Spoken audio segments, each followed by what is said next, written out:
me again, Larita, and you're Bea.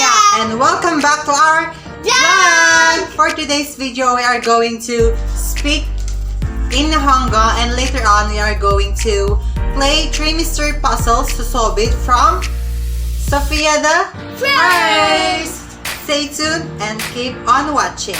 Let's begin to speak in Nihongo. Nihongo is a Japanese language. I will going to teach you, as long as the audience, on how to say the basic speaking language of Japanese, which is Nihongo. Are you excited?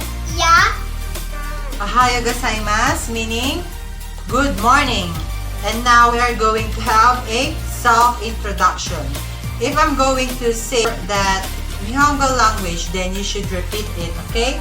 Okay. Konnichiwa! Konnichiwa. Konnichiwa meaning good afternoon. Watashi Watashi. name Name. wa. Watashi name wa. In English, my name is. What's your name? Larita Santiago. Very good. Kara kimashita. Kimashita. Kara kimashita, Villa Coloma, Bagabag, Nueva Vizcaya. Karamashita, Villa Coloma. Kenki des. In English, age. So your age is, what's your age?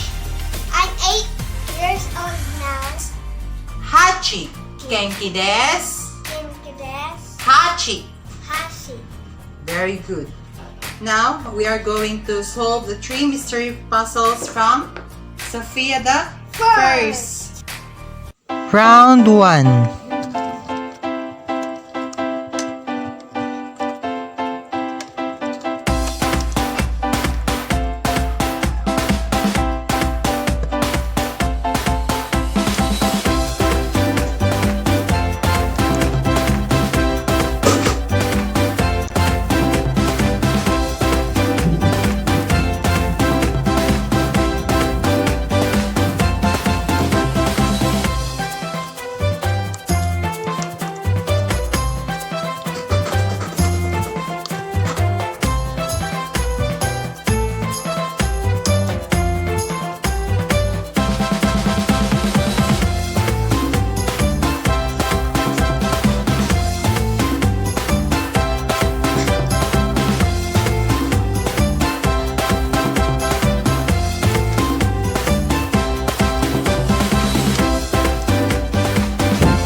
Yay, I'm done.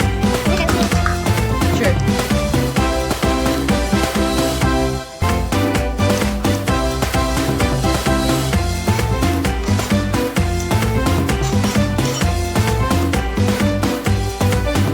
Yes, I won.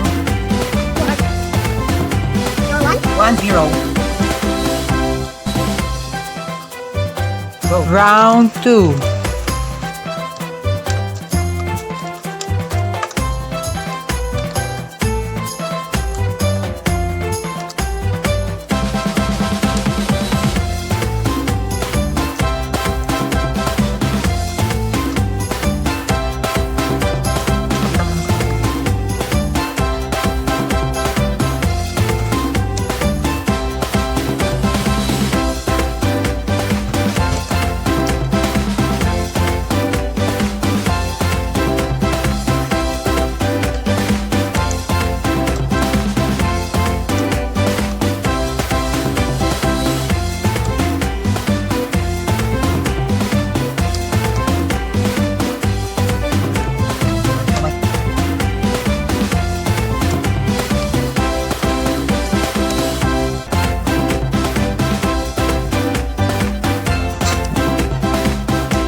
5. Hands up in 5, 4, 3, 2, 1, go.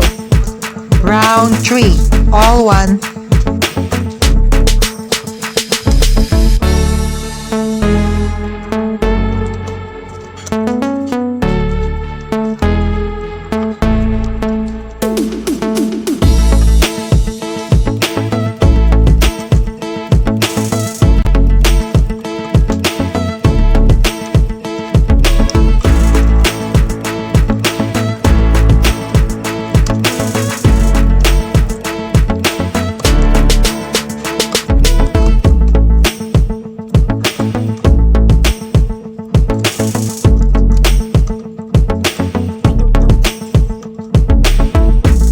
Finish. Oh my god.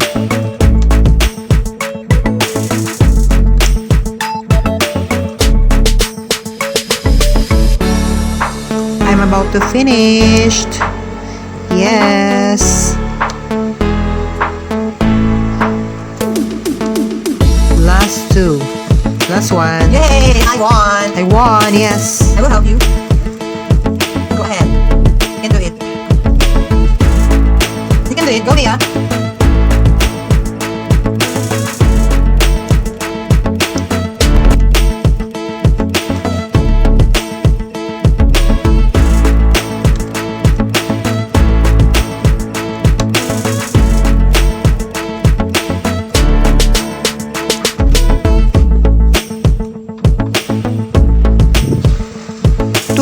Hey. Final round.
Okay, it's a tie.